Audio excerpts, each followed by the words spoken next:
ఇది అబద్ధం, ఇది కట్టుకథ, సరెండర్ అనే ప్రచారం ఏదో తప్పనిసరిగా దీన్ని ప్రజలు తిరస్కరించాలని నేను చెప్తున్నాను నేను.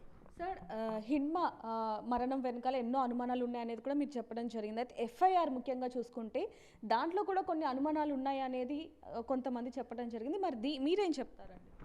అంటే నేను ఆ ఎఫ్ఐఆర్ వాళ్ళు ఏం ప్రకటించారో నేను చూడలేదు కానీ బహుశా పౌర హక్కుల సంఘాల వాళ్ళు పరిశీలిస్తారు, అడ్వకేట్ కూడా పరిశీలిస్తారు కాబట్టి వాళ్ళు చెప్తుండ్రు.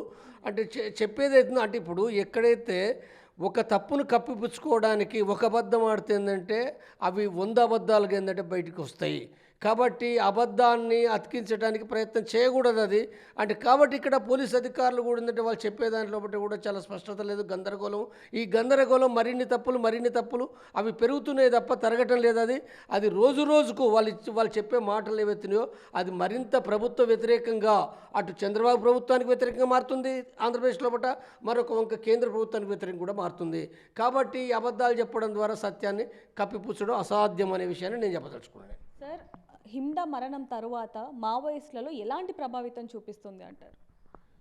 ఇప్పుడు ఇనుమా చనిపోవడం అనేది ఉందో మావోయిస్టు పార్టీకి తీవ్రమైన నష్టమే. వాస్తవంగా ఈ సంవత్సర కాలంలో పట్ల కూడా కేంద్ర కమిటీ మెంబర్లు నంబాల కేశవరావు జనరల్ సెక్రటరీతో సహా చాలామంది చనిపోయారు. వాళ్ళు చనిపోవడం అనేది ఉందో మావోయిస్టు పార్టీకి తీవ్రమైన ఒక దెబ్బ, మామూలు దెబ్బ ఏం కాదు, మామూలు నష్టమే కాదు అది. వివిధ రాష్ట్ర కమిటీ మెంబర్లు చనిపోయారు, సభ్యులు చనిపోయారు, ప్రజలు చనిపోయారు.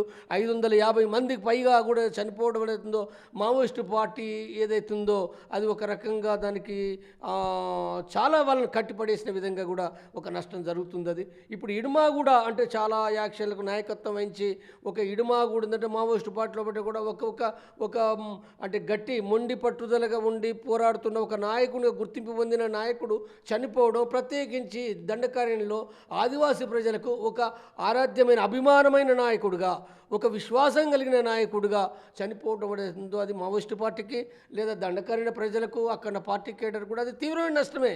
కాబట్టి అయితే ఈ నష్టం అనేది ఉన్నప్పటికీ కూడా ఆ నష్టాన్ని వాళ్ళు ఏ రకంగా అంటే ఇప్పటికి వాళ్ళు సాయుధ పోరాటం కొనసాగిస్తామని అంటున్నారు. కాబట్టి సరే ఏ రకంగా జరుగుతుందో మనం చూడవలసిందే. అంటే ఒక ఇడుమా నష్టమే కాదు, ఇతర నష్టాలే కాదు, ఇంకా కొంతమంది కూడా అనేక మంది సరెండర్ అవుతున్న విషయాలు కూడా మనం